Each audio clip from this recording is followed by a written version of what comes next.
I'm going to introduce the man who's going to introduce Mark.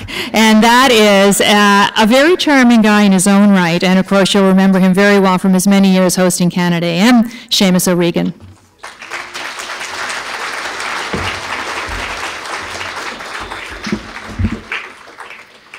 Thank you, Tina. In 1992, Mark Tewksbury burst onto the international scene following a thrilling come-from-behind victory in the 100-meter backstroke at the 1992 Barcelona Olympic Games. This gold medal performance capped a remarkable 16-year athletic career, which included 3 Olympic medals, 7 world records, a cover appearance on Time magazine, and inductions into 3 major halls of fame. He grew into the leader who traveled the world with the International Olympic Committee, was on the executive of Toronto's 2008 Olympic bid. It wasn't his fault. You did your best, buddy. He took a difficult and public stand for athletes' rights and ethics in sport against the IOC. He later co-founded Oath, an organization that challenged the IOC to live up to its own ideals. Tewksbury has become a champion for a number of important causes. He currently sits on the National Board of Special Olympics. He is National Ambassador for CanFar's Legacy Group. For his ethical leadership and active humanitarianism, he has received honorary Doctorate of Law degrees from the University of Western Ontario and the University of Calgary. Author of 3 books, including Inside Out, Straight Talk from a Gay Jock, Tewksbury is one of the few openly gay Olympic champions in the world. In 2006, he was president of the first World Out Games held in Montreal. In 2007, was named Fondation Emergence. I go. Parfait. Person of the Year for his fight against homophobia, and in 2008 was invited by the government of France to be part of their initiative introducing a declaration to decriminalize homosexuality at the United Nations in New York City. Of course, most recently, Mark was the chef de mission for the 2012 Canadian Olympic team competing in London. And if I, at the last minute, could add just a little something, as somebody who watches and sometimes is involved in the news, there's been an incredible amount of talk about homosexuality in professional sport. And Mark was a man well ahead of his time, thankfully. And as a man who happens to be married to a man, and who did so with a great deal of ease, it is because of civil rights pioneers like Mark Tewksbury that this country has to thank, and I personally have to thank. Thank you, Mark. Ladies and gentlemen, Mark Tewksbury.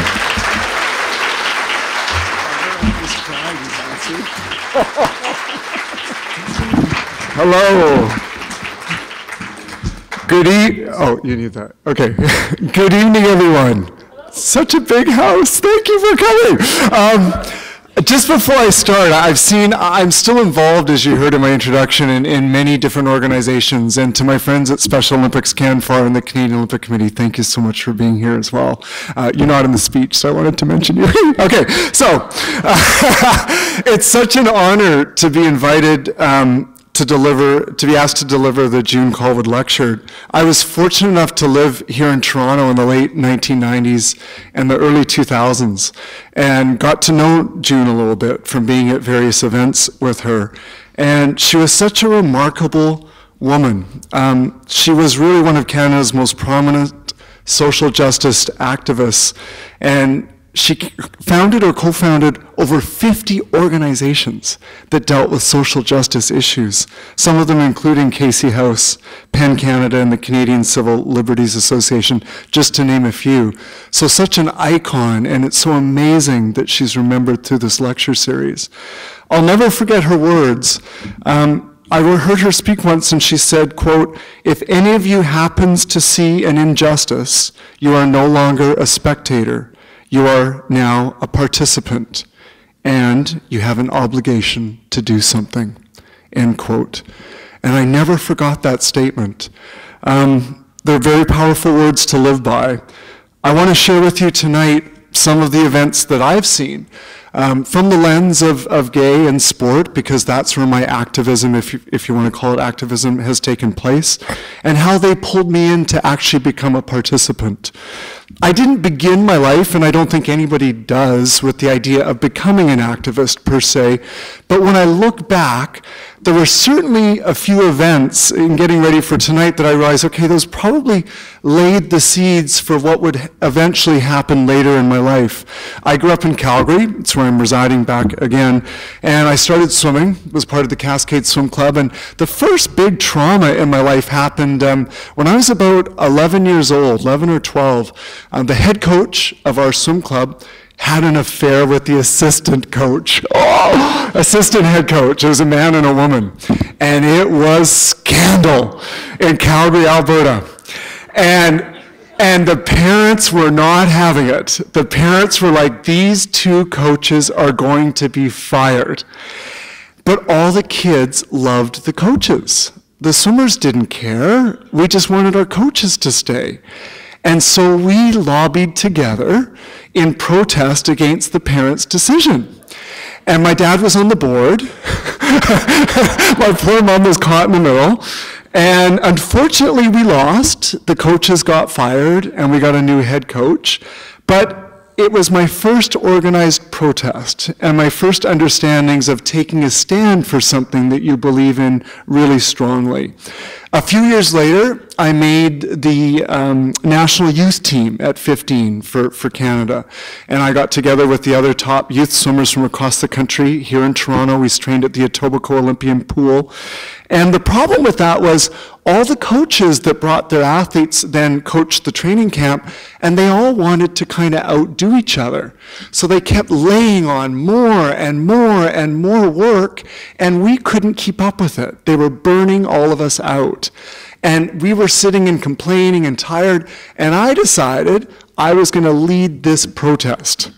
And I called together a tribunal with the coaches and the chaperone, and I made our case that we were training too hard, and this one we won. They changed the training program. So little simple things, but they kind of planted the seeds of what would eventually become a voice that would perhaps speak on a larger scale.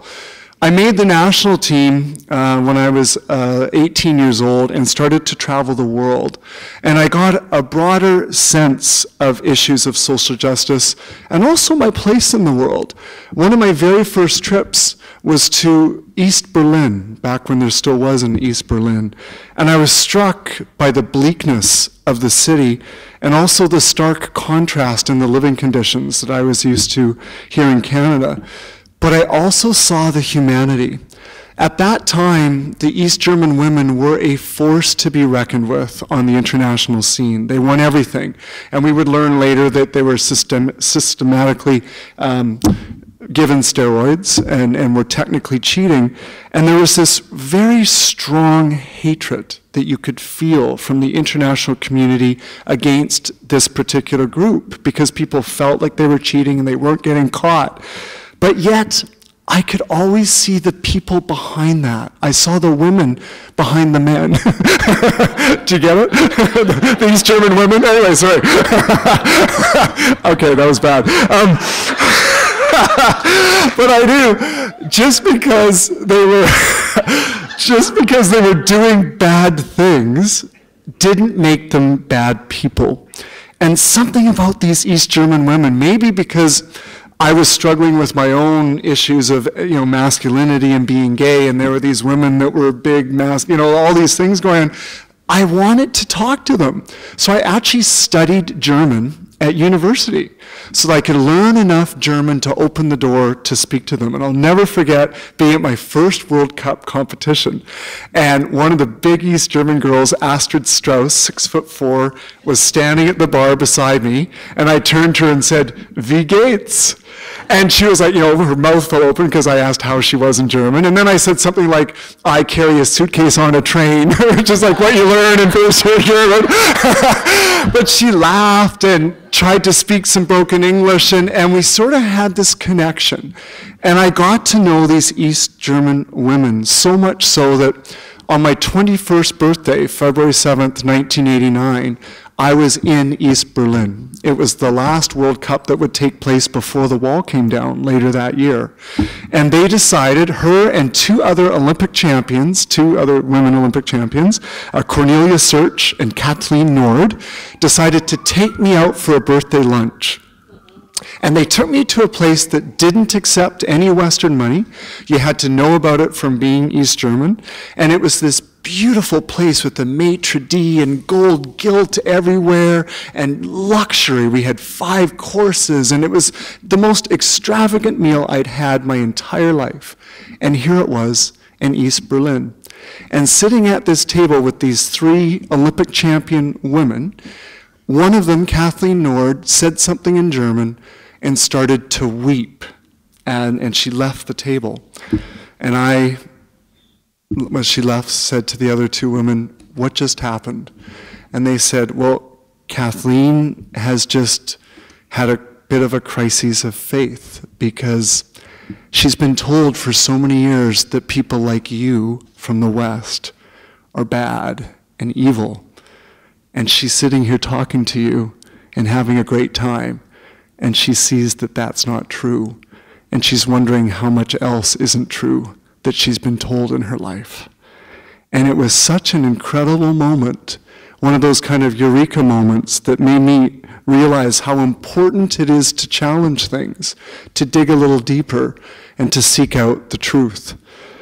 On one hand, while all this was going on and this foundation was being built and I was becoming, in one way, strong and finding a voice, on the other hand, I was running away from my own truth and who I was. Such are the contradictions of life. I remember growing up as a kid in Calgary and had a pretty normal childhood, and then around adolescence, things started to change. When I was hanging out with my guy friends and they were becoming attracted to all the girls, I was becoming attracted to them. And don't get me wrong, like, I love women. I just don't love women, you know? So these guys were talking and I wasn't really relating to what they were saying, and I tried to keep it hidden. I knew that I was a bit different but didn't quite know what it was. And you know, we're talking like 40 years ago, 35 years ago, when the world was a very different place. These issues of homosexuality were not addressed anywhere in my world in a public forum. I never heard the word gay or fag unless it was in a very derogatory meaning, and I didn't even really know what it meant. I just knew that word wasn't good. So it was a pretty awful day in grade 8 when I showed up at school and I saw that my locker had been broken into. And as much as I tried to hide who I was, they figured it out. And as I opened the locker, I opened and saw inside the word fag written across things. And I was so hurt and devastated, and I'd love to say that I was an activist and I stood up and I approached the bullies, and I didn't. I wish I had the wisdom and experience of 45 years old at 14, but of course we don't. So I chose to run. I did the opposite of what an activist is. I was a coward. I ran and I hid and I cried, and my parents eventually came home from work and saw that I was home and wondered what had happened. And I'll never forget my mother saying, "You can tell me, honey, you can tell me whatever it was, whatever it is, just tell me." So finally she got it out of me. I said, "Mom, I went to school and fag was written on my locker." And I could just see like the blood drain from her face. I could see her just go white. And I knew this wasn't okay and that she wasn't going to be able to make it okay. We went back to school the next day. We met with the principal, and he did the best he could. Like, in those times, no one knew what to do with these issues, but his solution was, it'd probably be best if he changes schools. And so I did. And you know, it took about 3 days at the new school before somebody had talked to somebody from the old school and said, "Oh, you're the fag from Cedar Brae." And that line followed me all through my school life. And so swimming became very important to me, as you can imagine, because incredibly, swimming was a safe place for me. Although sport isn't typically known as being open and welcoming to gay and lesbian people per se. It wasn't spoken about, and I was really great at what I did. And I think that excellence can be an excellent deterrent against discrimination. So people sort of knew I was a little bit different, but sort of had a certain level of tolerance from it. You can run, but you can't hide. I was still who I was. And I'll never forget, I mean, it wasn't for nothing that the head coach of the University of Calgary Swim Club always pointed to me to kind of get the team going with the cheers when people were feeling low, right? And not all gay people are cheerleaders. I'm just saying that was one of my attributes. So, so I used to do this really great cheer. We were the University of Calgary Dinosaurs. So, you know, I used to do this really, I butched it up a lot. It was like, I'd go, so you know, try to get 18 to 22-year-old college guys cheering, right? Like, you try to do that challenge. You just imagine. So I go to them, come on, guys. I'm a dino, you're a dino, dinos we are all. And when we get together, we do the dino call. Then I'd go, roar! And all the guys would pound their chest and kind of jump on each other. And it was amazing. It was like, wow. And so, but I'll never forget making the national team the very first time. And the head coach, God bless him, pulled us together in a team meeting and decided to share with us everything that had ever gone wrong for Canada at the Commonwealth Games. The time somebody looked the wrong way and got hit by a bus, the time somebody broke their leg, the time like, it was like crazy. So at the end of his speech, with all the energy having left the room, he said, does anybody have anything to add? And I think he meant another bad story, but I like shot up my arm because I thought to myself, this would be a good time for a cheer. So up I walked to the front of the room, composed myself, and in my audience are my heroes, like Alex Bauman, Victor Davis, Ann Ottenbright, Olympic champions, world record holders, people I want to be like one day. And I compose myself, and I come up with a cheer. We're not dinosaurs, right? It's a Canadian team, so I had to come up with something new, and I went, I'm a beaver, you're a beaver, beavers we are all. And when we get together, we do the beaver call. Yeah, thank you.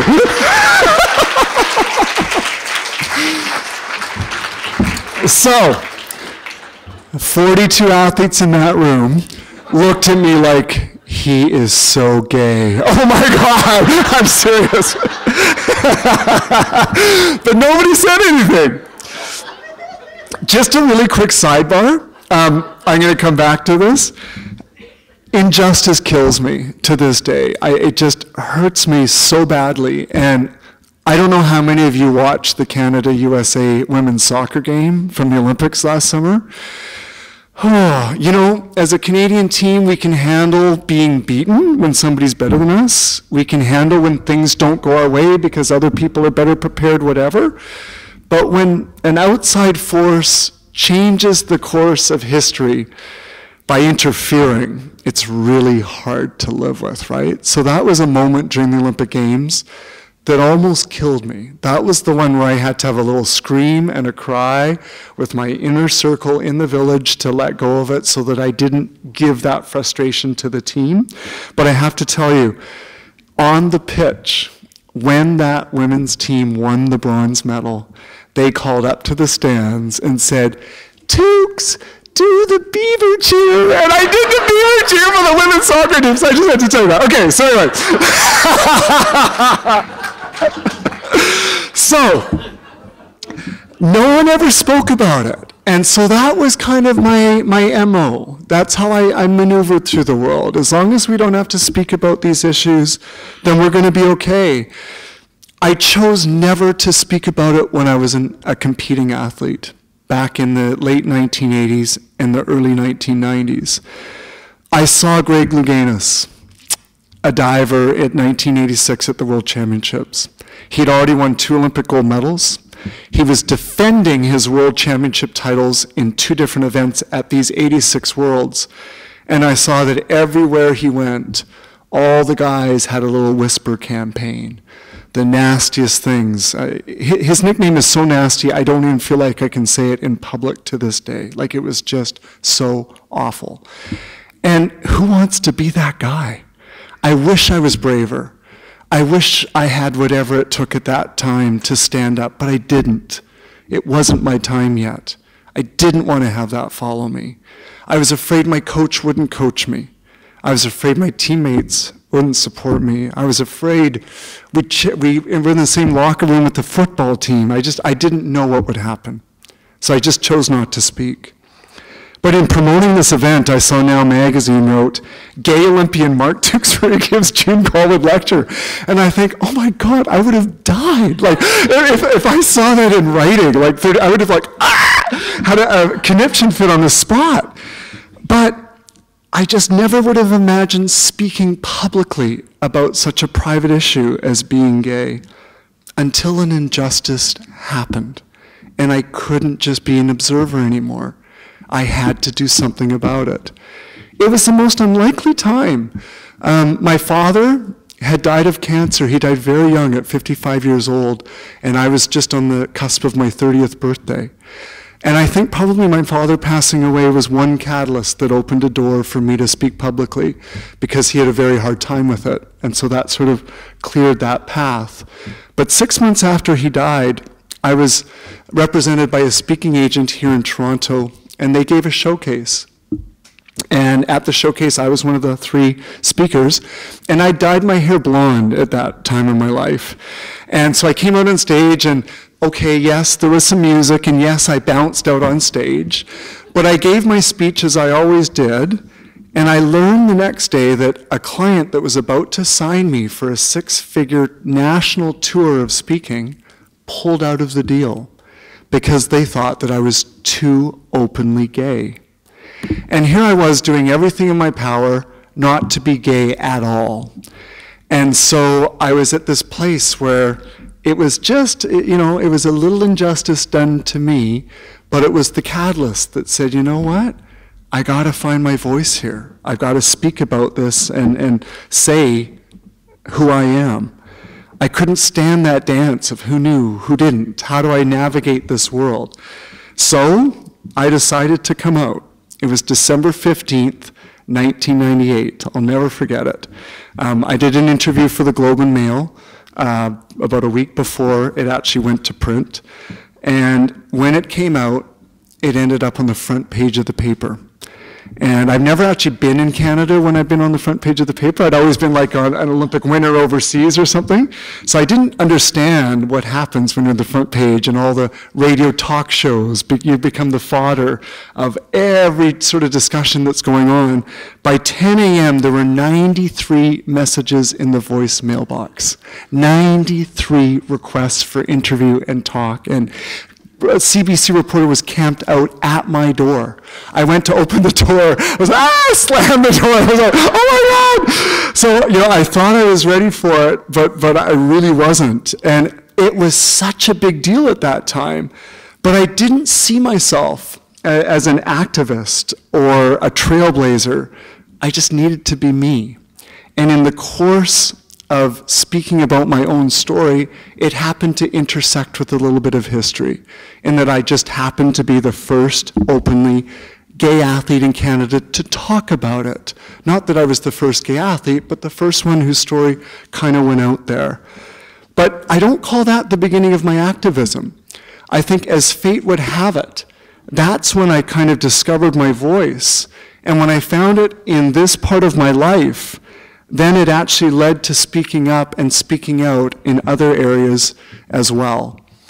A few years earlier, I had been recruited to become part of the international leadership in sport, and via the Canadian Olympic Committee and the International Olympic Committee. And in fact, I was placed on one of the most incredible commissions that there is at the IOC. It was the Site Selection Commission. So I used to travel the world doing the technical analysis with a team of 14 other people of the cities that were bidding for the Games. This is for the 2004 Olympics. There were 11 cities bidding. So we got to travel to all 11 cities, spend close to a week in each city doing our business, and then bringing that down to a short list of 5 of who would go to the final. And as an athlete, I was held up to such a high standard. You know, I lived through the era of Ben Johnson and a Canadian being caught for steroids on the international scene. And we paid a huge price for that in Canada. A lot of it good. I mean, it really shone the light on how do we do sport and winning at all costs and all that sorts of thing. But you can imagine the standard of integrity and ethics and values were enormous and extremely high at that time. Sport was also based on meritocracy. You work hard, you're rewarded for it. There's no gimmies. There's no sense of entitlement. And there was always ethics and values. So I was a little bit surprised at that point, and I'm speaking about a point in time of the IOC, and this was back in 1996 under Juan Antonio Samaranch. But at that time, he'd been the president already for 16 years. And you know what happens when people stay in power too long? The scale had started to slide a little bit. I noticed as I went to each city that there was posturing and we were making our decisions about who would go to the final before we even started to evaluate the city. So what happened to fair play? I noticed in Russia, you know, they closed the Hermitage for us and we had a 15-person tour of the Winter Palace. And when I got back to my hotel room that night, there was caviar and flowers. Oh, and a little trinket from the Hermitage. And sort of like, wait a minute, this isn't $150 or less, which was the standard of what we were allowed to accept for gifts. And I knew it was wrong, and I knew it didn't feel right, and it didn't even feel right with the other Canadian Commission member who was the head of the Canadian Olympic Committee at that time, Caroline Letheren. But we both decided to keep our mouths shut because we were new to the IOC world. And we'll just see how it works, and we'll just start to figure out, and then maybe we'll speak up. But if you don't speak up, what happens? You become a part of the problem. And that's exactly what started to happen. So all those standards and values that I brought at the beginning as an athlete, by the second, third, fourth, fifth city, started to disappear. I started to absolutely become part of the problem. One of the lowest points in my life was going to the fifth city that was bidding, which is Istanbul. And they didn't have the same budget as the other cities. You know, we didn't stay at the Ritz-Carlton downtown. We stayed at the Novotel by the airport. And we didn't get the BMWs taking us around. We got one big old charter bus, baby. And there were no gifts in that room anywhere. And trust me, I looked everywhere. It was like in the closet, in the bathroom, like, where are they? And honestly, this is what I thought. I said to myself, does this city really think they have a chance at winning the Olympics? That's how far I had come from where I arrived on that commission to 5 weeks later in Istanbul. It was my little wake-up call to who I was, to the environment I was working in, and whether this may or may not be right for me. Just as a sidebar, the rest of the commission, thankfully, also had a wake-up call. The very last city we visited was Cape Town. President Nelson Mandela presented the bid. We'd already made a decision about whether they were or were not going to be in the final before we heard his speech, as usual. But after his speech, even though we weren't going to put them in the final, we wanted our picture taken with him. And we saved a spot in the middle, and we all lined up for the picture. And he was just kind of chuckling at the side. And when they finally said, President Mandela, we're ready for you to come in, he went to the furthest back part, which was beside me, took the secretary, who was 26 years old, the least most important person, and brought her to where they were saving the spot for him. And he went to take her spot, and which was right beside me. Yes, I was like, hi, you're so tall, wow. And said, without saying a word, really held a mirror up to all of us as to kind of how far we'd probably swayed or strayed from the values that we were supposed to be upholding. I stayed in that world for a couple more years, but there came a tipping point in around, ironically, I came out December 15th, 1998. On December 12th, 1998, Mark Hodler from the International Skiing Union spoke about some of the bribes that were happening over the Salt Lake City bid. I don't know if you remember that moment in time.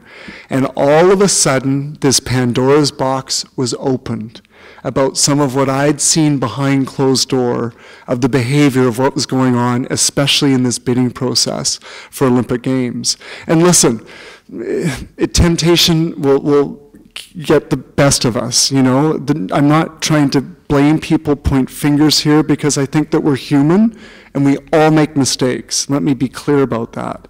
But I think there's a chance when you have a moment where if you've strayed and you get to go back on course and you don't take it, that's too far. That's way too far. So I'll never forget sitting in my living room here in Toronto, and there was a press conference in Lausanne, and President Juan Antonio Samranch was up at that head table. And one of the reporters said specifically to him, "Mr. Samranch, do you take any personal responsibility for what has happened under your leadership?" And he said, "No, it's the fault of the 7 African IOC members that were expelled." And for me, that was too far. I knew that he knew. I mean, I knew, so how can he not know, right? And it was too far for me. What did June Callwood say? If you see an injustice, you have an obligation to do something. And so I did. I decided to speak up. I stepped down from all of my posts within the Olympic movement, and they were many. They were on the International Swimming Federation, on the Toronto's 2008 bid, on the IOC Site Selection Commission. It kind of went on and on and on. But I stepped down, and I also called for Juan Antonio Samranch's resignation. That went over really well. So I was, and you know, I thought I would be like one of many athletes that was out there like just so fumed by this injustice. And I jumped out there like, ah, and then I turned around and like, where's everybody else? But it actually, over time, what started to happen was the people that were of a like mind started to find each other. And I was joined locally by true activists that had been pioneers for athletes' rights in Canada, Ann Peel and Heather Clark, that had started Athletes Can, that really knew that framework that solid activism and changing organizations and movements needed. And with their support, we created an organization called Oath. It stood for Olympic Advocates Together Honorably. We were joined by academics, advocates, activists, athletes from all over the world. We represented 53 different countries, and between us, we had 47 Olympic medals, as well as an incredible amount of university degrees from all the academics. And together, we tried to push for change while there was a window of reform open at the IOC. The IOC was under such scrutiny from around the world for the first time in its entire history. It had to open itself up to outside people coming inside and giving recommendations of how they should move forward as an organization. So we rallied. We launched Oath in Lausanne, at the IOC's footsteps, at the Olympic Museum. If you're going to do it, go big. So we did. We met in New York as our first meeting. We went to Seoul, where the IOC was having their meetings to keep the pressure on. We went to Washington to lobby all of the various senators and congressmen, because at that point, the Salt Lake City Olympics were coming up, and they were actually the only body in the world that could hold the IOC accountable to any kind of standards. They even got Juan Antonio Samranch to have to go to Washington to appear at one of those hearings. Unfortunately, at the end, yes, there were some victories, small, but that window of opportunity closed, and with it, so did the chance to truly reform. I believe that the IOC has changed somewhat. I think that Jacques Rogue, the last president, certainly moved in a fairer and more transparent direction. At the end of the day, there is still no accountability at the IOC, and if you don't have to be accountable, you tend not to want to give that right up, and they haven't. So that would be one thing that would be very nice to see. But we certainly pushed for that. It was the first time I came up against truly immovable power, just a force that will not budge. But I don't regret it, because I would be standing here feeling sick had I not said anything, done anything. As June said, if you see an injustice, you have an obligation to do something. But I also have to say that, for the record, I believe completely in the leadership and in the Canadian Olympic Committee in this country. That period was a real change also for our own association to look at itself. And I'm so incredibly proud to be associated with them today. And also, if you think about it, I'm an openly gay man. I was the chef de mission for the 2012 Canadian Olympic team. How cool is that? How cool is that?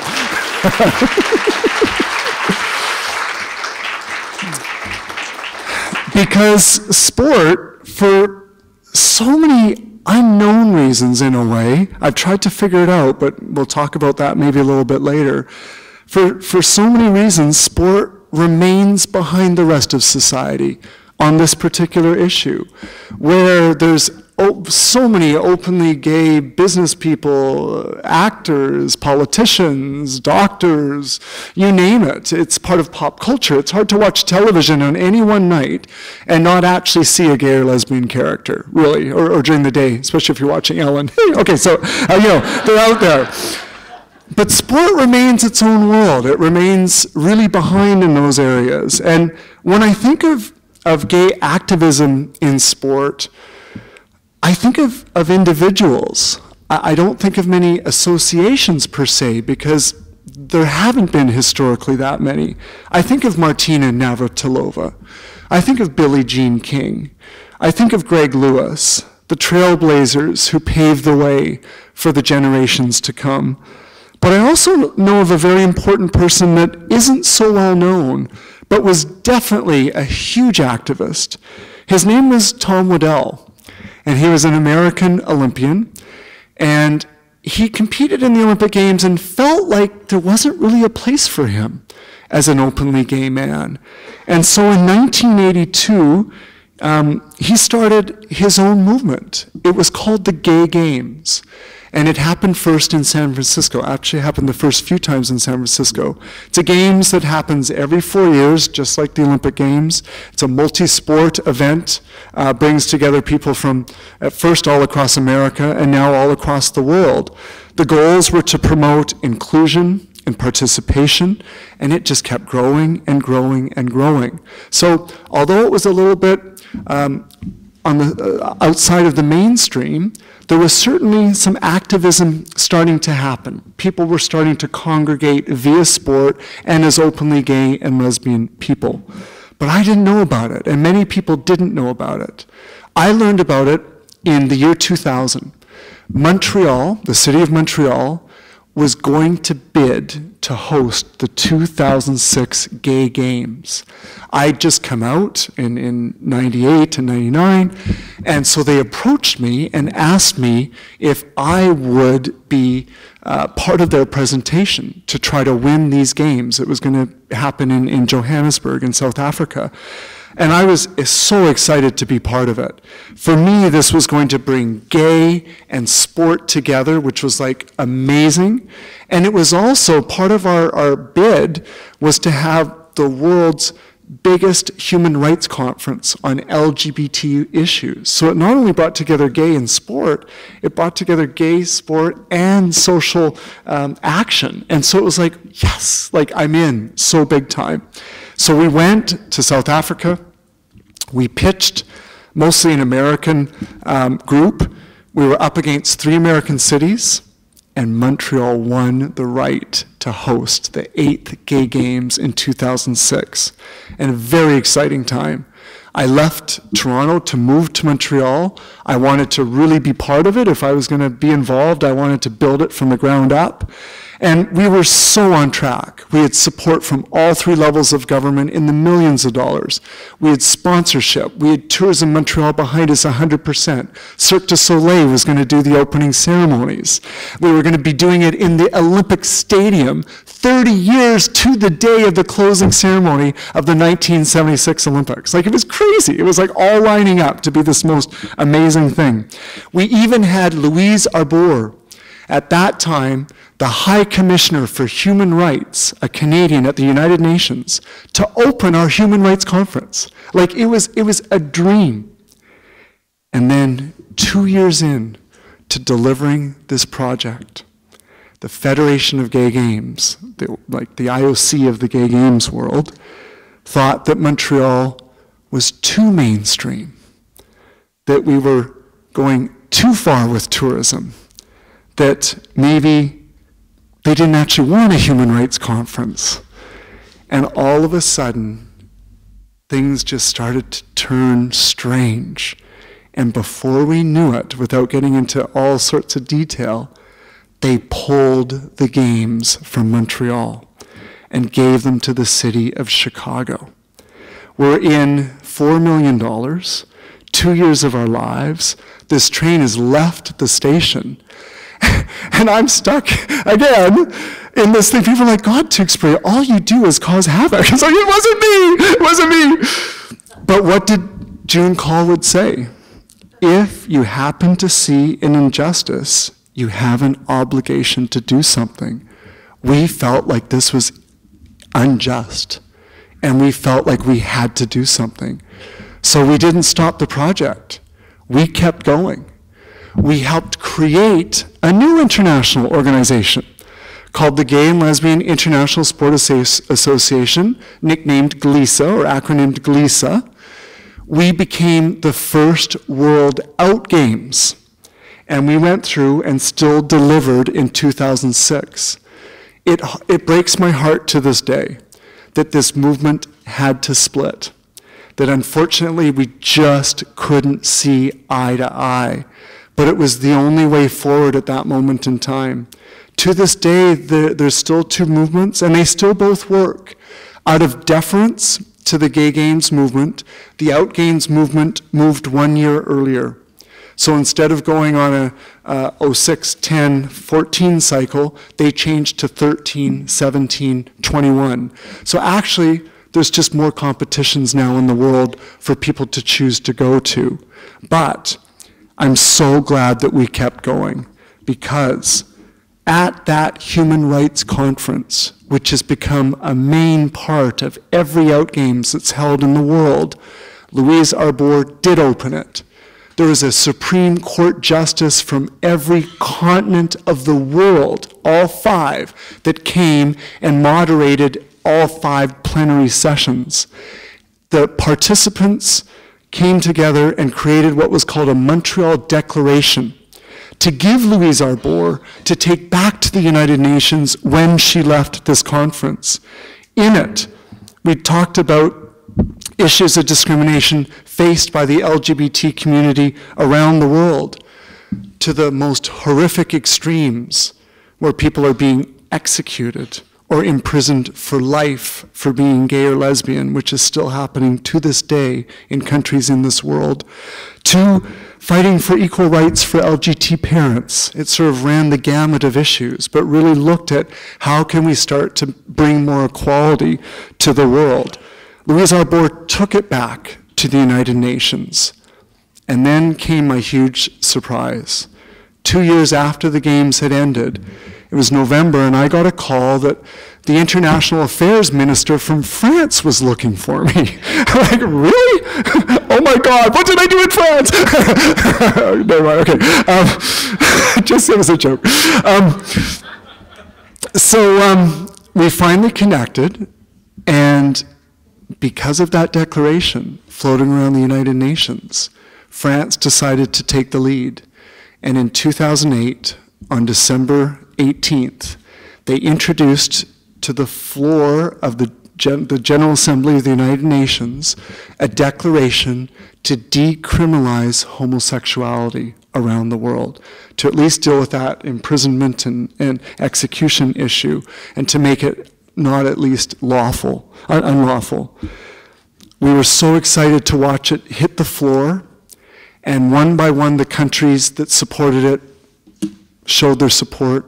61 countries. Canada abstained. United States abstained. Heartbreaking. But then we watched the opposition. Syria and Egypt then got to stand up and do the anti-declaration, talking about gay people sleeping with children and horses, and like it bestiality, like it was crazy, their talk. And then we sat and watched the support for that go, and it went all the way to 58 countries. So we won by 3. But a declaration at the United Nations is like a filibuster. It's just where they sort of get the sense of where the issue is. It isn't yet moved to anything more formal. So we saw at that level, we still had a very, very, very long way to go. We all then went next door to another room at the United Nations, which is exactly like the General Assembly room, just maybe 1/8 smaller. And all the representatives from the government were there, and that's where I got to speak. And I'll never forget when my microphone came on and the little red light went, and I was like, please, voice, come out, please. And you know what I talked about? I started by saying, my name is Mark Tewksbury. I won an Olympic gold medal in the 100-meter backstroke in 1992 at the Barcelona Olympics, and I am gay. And half the room went, because they didn't understand how those two things could be true in the same statement. I told them the fag in the locker story. It almost made it worth it, just to be able to share it at that level. I talked about winning the Olympics and dropping 1.2 seconds in the last 10 months of my career, basically making a 7-year improvement in that time, because I came out to a coach. Because for the first time in my life, I didn't have to fight with all of that energy inside, but I could channel it on an outside goal. And when I said today, they'd probably call that steroids if somebody made that improvement, I just call it gay power. Even the guy from Syria chuckled. He couldn't help himself. It was awesome. The next year, in 2009, the United Nations formally struck a working commission to look at issues facing the LGBT community around the world.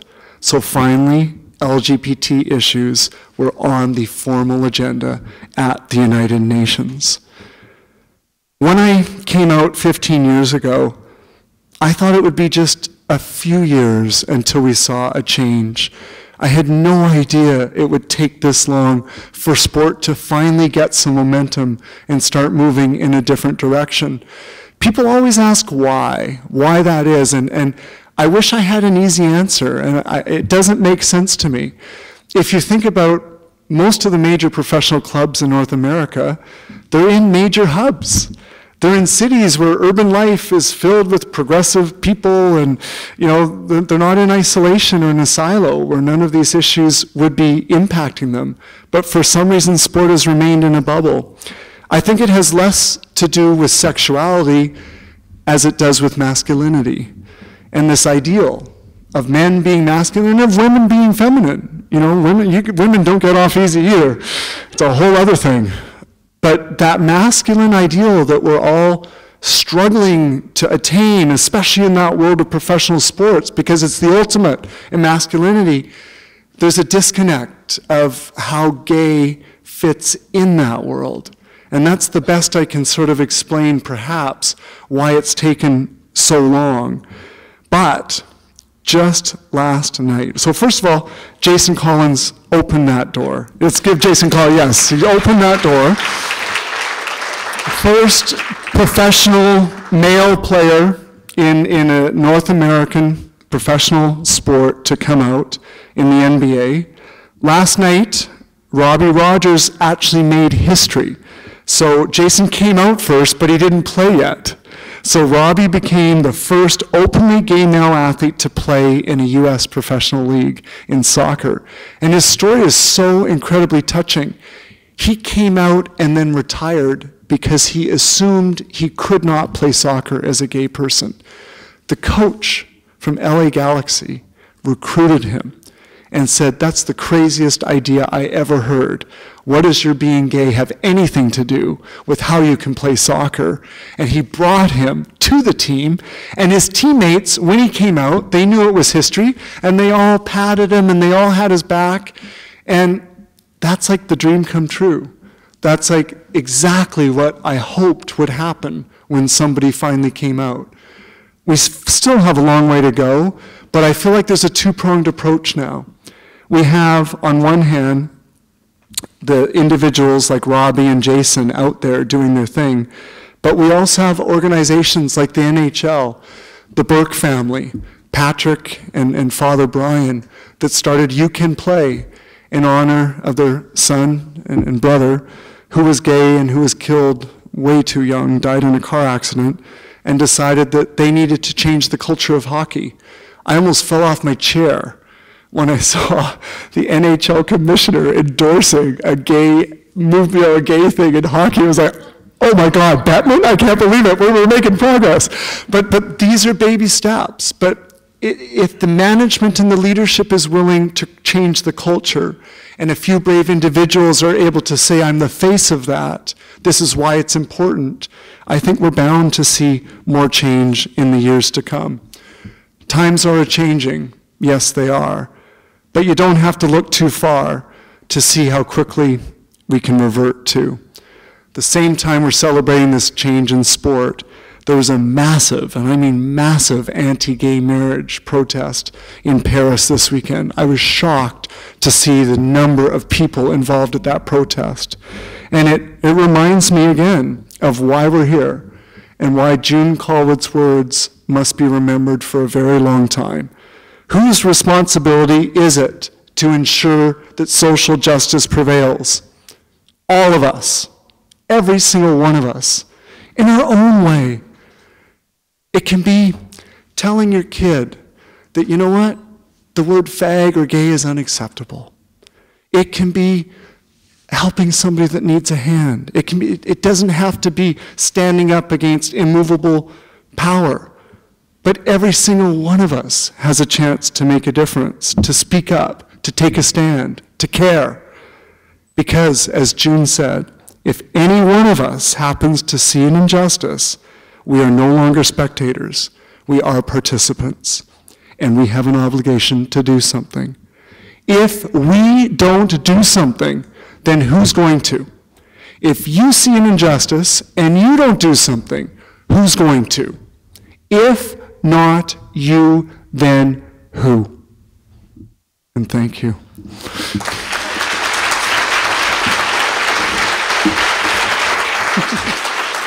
Thank you.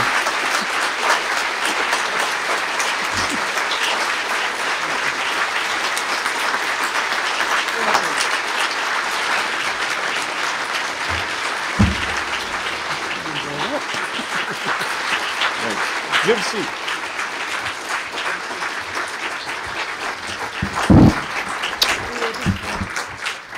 So we're gonna take a few minutes for audience questions, and there's a microphone right there in the middle of the aisle, and we would love it if you could come up and talk to Mark and maybe ask a few questions. It'd be great.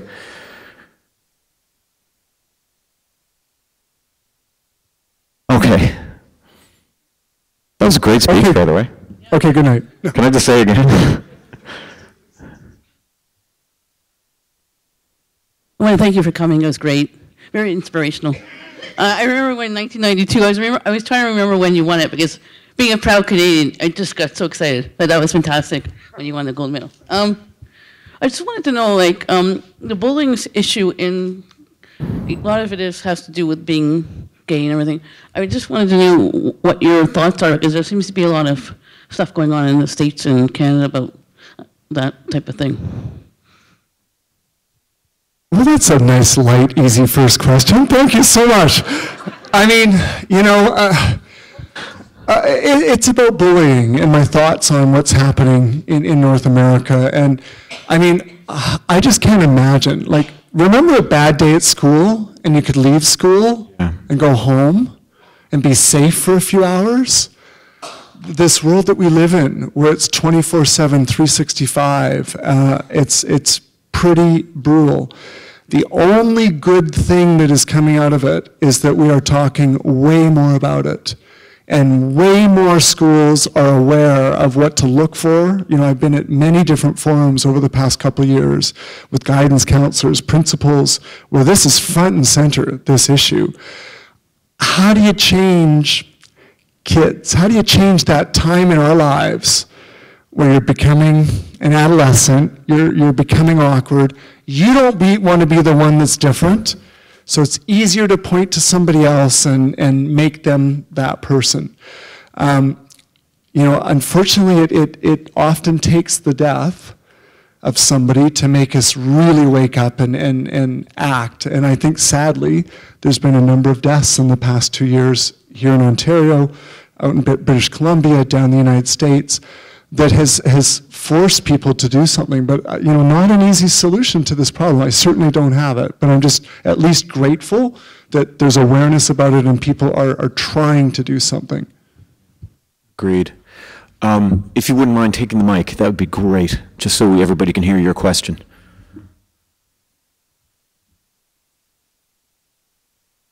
If we're talking about anything, by the way, and it's an issue, and somebody has a brilliant idea, it can save me, please hold your hand up, and I'll run over the microphone. I remember when you came out, and I was teaching at a school in Western Canada, and you did a lot of goodness for many of our kids. But my question is, what do you say to the person in a situation, and like, you know, where they can't come out? They're teaching in a school where if they know that they're gay, that they'll be fired. What's your message to them? And first of all, I'd like to say hello to your Seamus up there. I'm also from Newfoundland. And I'd like to say that Joe Small, we always just laugh at him. He had nothing on this Ford character, did he?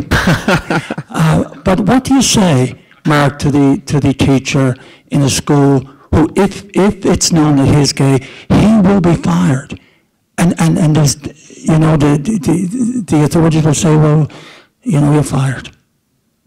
Is that still happening? Can that, like in the Catholic school system, or it is still happening? That can happen in the Catholic school system. Wow. If you're in the system I taught in, if a man say had an affair, like your coach, the school board will haul him in and say, cut it out. If he had an affair with another man, he'd get fired. Wow. And that still is happening today. So, I mean, I guess you need to make your choice. You know, I think that if you choose to work in an environment like that and you can handle it, and you feel like you can make a difference, and you can actually live with keeping that secret, then that's your choice, and all the power to you. And thank God for people like that are probably looking out for other gay kids in that kind of environment. But I'm just, I'm astounded that is still the case in teaching. Yeah, I don't know what to say.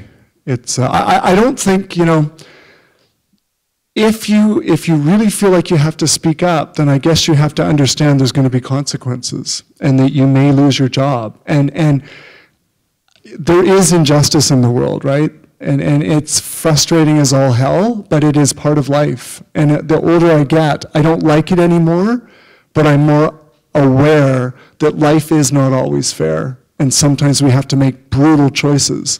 And it's the way it is. I'm sorry I don't have a more eloquent answer. Yes. I'm a children's librarian for Toronto Public Library, and I'm just going to comment sideways on what this gentleman has just asked, because I've been following a social media type website which is called something like Stamp Out Homophobia, and it actually publicized a phys ed teacher, a female phys ed teacher who was lesbian, who mentioned, you know how in a death notice the person's partner is mentioned there? It was put in there fairly discreetly along with her siblings, and she was fired, and this is just recent, from a Catholic school. I think it was in Michigan, and I can't remember the woman's name, but they actually have a small video clip or YouTube of her reaction, and the education that's going on in social media is just amazing. So if any of you want to know that, you can ask a good TPL librarian. Not me. I mean, I know I have it somewhere on my Facebook page, but what I really wanted to know, Mark, and you may well have mentioned this in some of your writing, you spoke a little bit about coming out to your parents after the locker story, but coming up as a child, as a teenager, what else happened for you that really made you twig or made you realize that you were fighting an uphill battle? Was it church? Was it, you know, what social forces were kind of working on you as you grew up? Interesting question. So first of all, are there not like at least human right tribunals or commissions that you can at least take your claim? People are shaking their head no. Okay. Wow. Okay, I'm going to have to do a little work on this one. So I actually didn't come out to my parents. I told them fag was on my locker, but they didn't tweak that actually was true. So when I came out to them, it was a shock at 24. It was like, really? You're shocked? Remember the Barbie? Anyway, yeah. Really? So they were pretty shocked. But yeah, you know, I think coming up, so I was very fortunate, and I don't think it takes a lot of people to make life bearable, but you need at least one person to support you. And I was so lucky to have at least one person every step of the way. When I had that fag in the locker thing happen, my neighbor happened to be an artist in university, a woman. She was 18, I was 14 or 15, and we became great friends, and she became my rock. But then she introduced me to her kind of art scene, and you know, so there's always a way to maneuver through it. Same with my Olympic swimming. One person knew that I was gay. It was one of the coaches that I came out to. Again, a woman, a synchronized swimming coach, Debbie Muir. But I always had that support system, and I think that was crucial. When I won the Olympics, I came out first to my parents, who basically just absolutely lost it. You know, my mom's first reaction, God bless her, she's the best now. She wishes my partner and I would get married every day. She's come full circle. But at that point, you know, she grew up in a small town in Alberta, Catholic, good Catholic girl, and her first thought, her first thing out of her mouth was, what are the neighbors going to think? Like, that was really like, she just couldn't get her head around any of it. I told my agent, who thanked me very much for telling me, and then told me if he was ever asked, he would absolutely deny it. And if I ever spoke about it, I'm out. Like, so, you know, so I really lost everybody, but I always had a support person. And, you know, it goes back to that teacher at the school.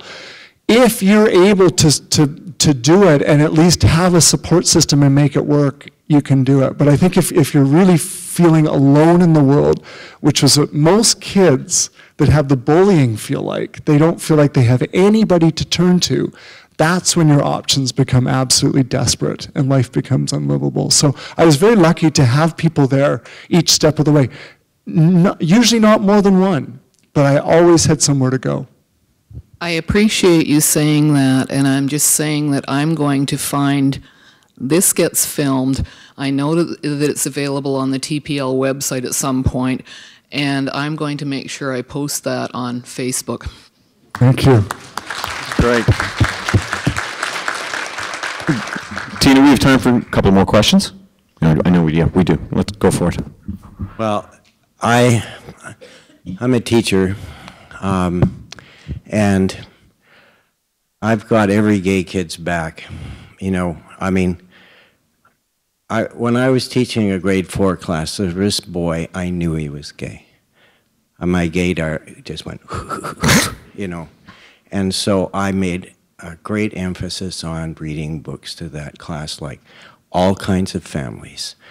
So-and-so has 2 moms, so-and-so has 2 dads, and all the things you can do. There's a lot of stuff out there if you're a teacher who cares. Another piece of good news is the Ministry of Education has just told Catholic schools in this province that they have to call their clubs gay-straight alliances. It's a baby step. They can't call them like inclusive clubs or something like that. They have to call them GSAs, and that's really good. I mean, I commend our government for doing that. So you can be very powerful in the role of a teacher. And that kid came back to me when he was 14. He said, "I'm getting bullied." And I said, "Okay, where are your parents on this? Do they know? Do you want me to talk to them?" I did. I said, "You need to support him." And they did. They went to the principal of the school. And luckily the Toronto District School Board has policies and curriculum and all kinds of stuff that you can use.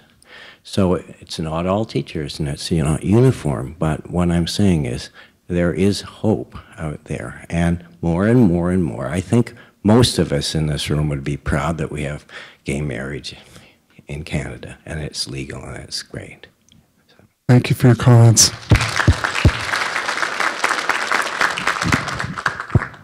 have to bring it down. First question. It seems like what you have done is really pave the way for an attempt to attack systemic homophobia.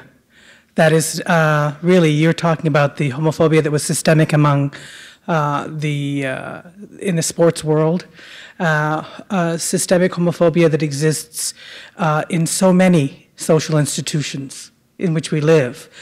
First of all, I commend you for doing that. And I am one of those teachers who has worked for 30 years. In the house tonight. Listen. Yeah. I worked for 30 years for the Catholic system, living in seclusion. And I stayed because if I didn't stay, who would? And I insisted on teaching religion.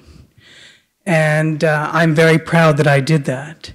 And still, I see many, I also was lucky because, I guess lucky, I chose to work in an all-girls school. So I guess I fit in.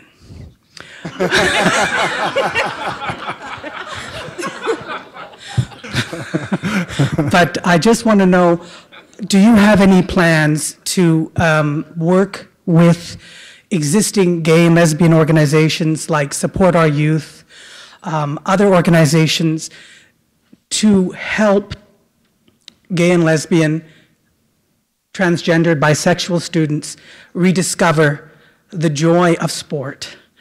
Because I know so many of them who don't. One of the great things in my school, among women, we have one of the best rugby teams. And those girls, I'm so proud of them because they have overcome all of the stereotypes. And then they know every day what it's like to go to a single-sex school and to be called lesbians just because they attend. So they really know, and they're working, and I'm just hoping that you have plans in your future to really actively engage LGBTQ students in some sort of organization that will teach the value and power of sport as a liberator, because you clearly have lived that in your example. Thank you. Thank you, yeah. I've done lots, I go as I can. The most amazing thing to me, like, I was just given an award by this group called Jer's Vision. Jeremy Diaz started it. At 16 years old or 17 years old, he took his case of bringing a prom date to the Ontario Human Rights Tribunal. Like, it's remarkable to me that some kids in their, at that time in their life have the wherewithal and the strength and the power to stand up. So, to be honest, as much as you guys love me, they look at me and go, who the heck is this old guy? Mark Tewksbury. They're like, oh, host of How It's Made, yay! They do? Oh, okay, thanks. Okay. Yeah, I mean, I just, the big issue is just to be safe to talk about it. And I don't feel like necessarily, like, I come from the world of Olympic sport, and I don't feel like right now in the Olympic world that it's a homophobic environment. I just still feel it's not quite there where people feel totally comfortable to talk about it, right? So we're not anti-gay, but it just has to still take some baby steps where people feel like they can actually come out. It's very cool. As chef, I had a few members of the team come to me as gay and lesbian athletes. But again, it was private. It was one-on-one. But I think that starts to set the tone when the Olympic Committee put an openly gay person there. It obviously means you're in a safe place. But it still takes people time. And even when I came out, in 1998, when I came out publicly, that wasn't the end. That was the beginning. It took me like probably 10 more years to kind of integrate all the different parts of my life. And you don't just live in a silo and have all these secrets, and then one day they're all gone. It takes some time, and I think maybe we're seeing that in sport. I don't think it's necessarily as homophobic, but it's not where it needs to be, where everyone just feels open and safe, if I can say that. Please. Hi. You talked about always having people in your life. You always had that one person who was there and who was supporting you. And just for sort of your average, everyday person, how do we go about being that one support and that one ally for somebody who needs one? I think it's as simple as being there when somebody needs you. You know, and the hard thing usually about dealing with a gay or lesbian or bisexual trans is slightly different at times, but it's like an invisible minority. And so it's easy to hide. And often people, like when I came out, many people went, yeah, we knew. But it's like, well, then why didn't you talk to me about it? Because they didn't want to ask. They didn't want to take that first step, right? So the best thing that my coach did for me was she kind of opened the door. She kind of said, you know, is there anything, if there's anything you ever want to tell me, it's all good. You know, whatever it might be. She's really made it clear that I'm going to be all right. So, yeah, but really, when I did come out to her, so Debbie was a synchronized swimming coach. And from years of listening to that music and going, 1, 2, 3, 4, 1, 2, 3, she's kind of deaf a little bit. So I said to her, Debbie, I'm gay. And I'll never forget, she was like, what? I was like, I'm gay. And I saw her tear, like she got tears in her eyes. And I thought, oh my God, this is like, she's going to reject me. This is the thing I worried about the most. And it just took her a minute to get her own emotions in check. Then to say, I can't believe how hard it must have been. And I'm here for you 100%. But I think like just those words, that's all I needed. That was enough. So literally, just being there and being the support can be enough.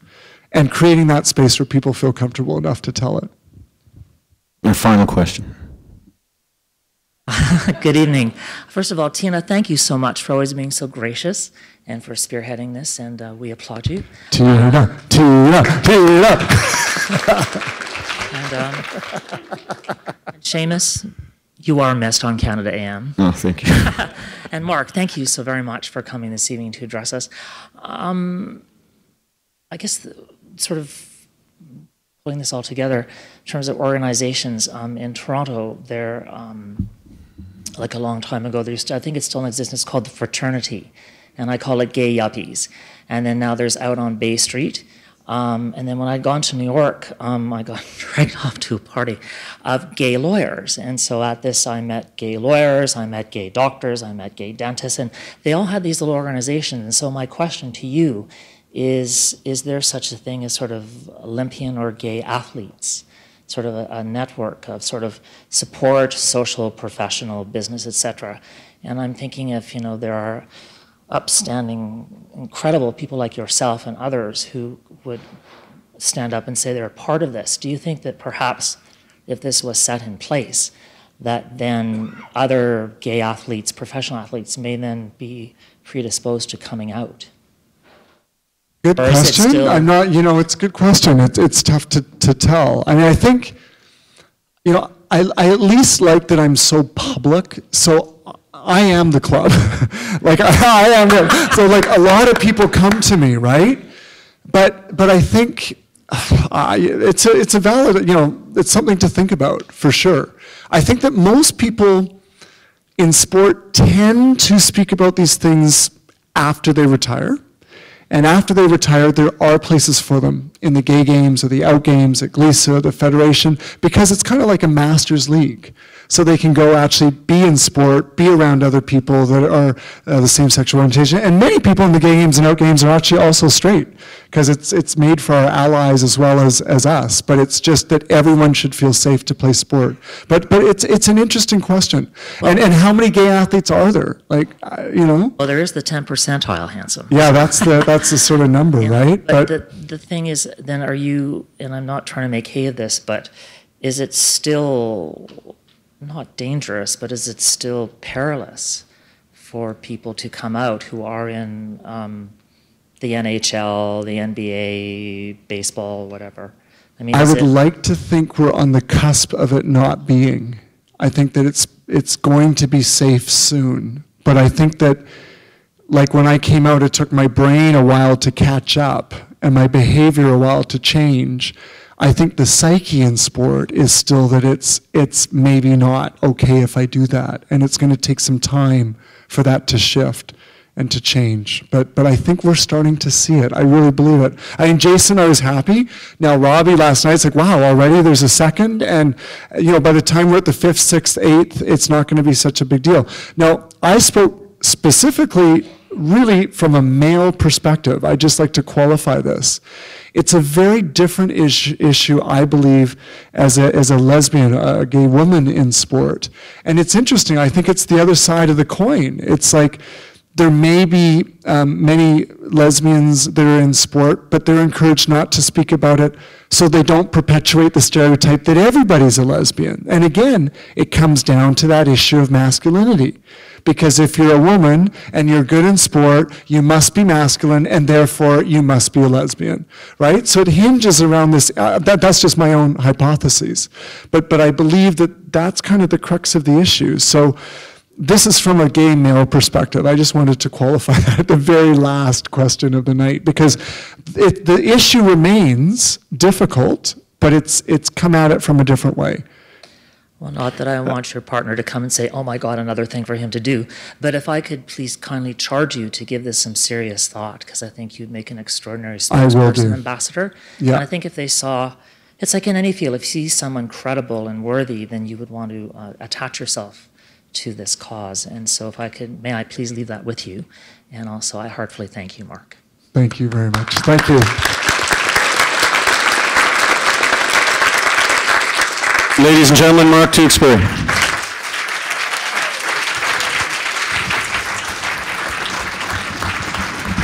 And then can I also... Let's just one sec. Yeah. You guys want to do the beaver cheer? Oh, come on! So, listen carefully. It's trickier than you think. So, I'm a beaver. You're a beaver.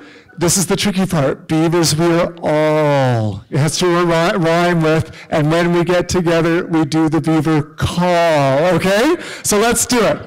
1 and 2, and 1, 2, 3.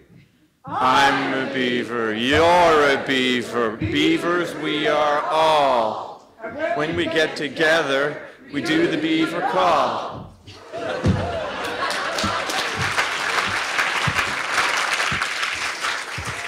Thank you, everybody. And thank you to June Callwood for continuing to inspire us. And thank you, Tina, and everybody here at the Public Reference Library. Thank you all.